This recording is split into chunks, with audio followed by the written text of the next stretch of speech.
Hello दोस्तों, आप देख रहे हैं स्टूडियो किंग। इस चैनल में एक बार फिर से आपका स्वागत है। दोस्तों, मैथिली के सुपरस्टार बंशीधर चौधरी विवादों में ही रहते हैं। जी हाँ दोस्तों, आपको यह बता दें कि मैथिली के सुपरस्टार बंशीधर चौधरी विवादों में ही रहते हैं। वो हाल ही में भोजपुरी गाने को नहीं गा रहे हैं। इसकी यह वजह है, पवन सिंह ने उनको देख लेने की धमकी दी है और उनको भोजपुरी इंडस्ट्री से बाहर निकालने के लिए कहा है। दोस्तों, बात ऐसी है कि बात शुरू करने से पहले हम आपको यह बता दें कि यदि आप हमारे चैनल पर पहली बार आए हैं तो हमारे चैनल को सब्सक्राइब कीजिए, इस वीडियो को लाइक कीजिए। उसके बाद हम बात आगे बढ़ाते हैं।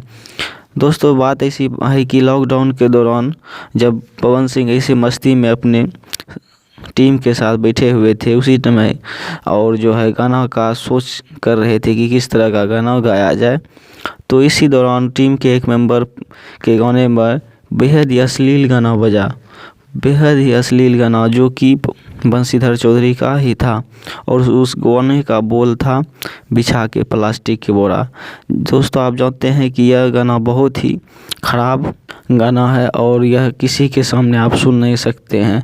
जब इस तरह का गाना पवन सिंह के टीम मेंबर के बीच में ही बजा तो पवन सिंह गुस्सा हो गए और उन्होंने बंशीधर चौधरी से तुरंत ही कांटेक्ट की और इसके लिए उन्होंने खूब डांटा, फटकारा और बहुत बुरा भला कहा। तब से बंशीधर चौधरी ने भोजपुरी को गाना छोड़ दिया है और वह धीरे धीरे अंगिका की और गाना गा रहे हैं। और इस तरह उनका जो है अब जो गाना आ रहा है बहुत ही साफ़ सुथरा गाना आ रहा है, उसमें किसी भी तरह का दिक्कत नहीं है। लेकिन पहले जो जितना अश्लील गाते थे, पवन सिंह ही उनको एक बार डांटे थे और इसकी वजह थी कि अश्लीलता। दोस्तों, आप पवन सिंह और बंशीधर चौधरी के बारे में क्या सोचते हैं, हमारे कमेंट बॉक्स में कमेंट कीजिए।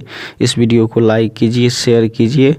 दोस्तों, आप भी क्या अश्लीलता के खिलाफ़ हैं तो आप पवन सिंह को सपोर्ट कीजिए, नहीं तो आप बंशीधर चौधरी के फैन हैं तो हमारे कमेंट बॉक्स में लिखकर कमेंट कीजिए, ताकि इस तरह के गाने बिछा के प्लास्टिक के बोरा जैसे गाने पर रोक लगाया जा सके।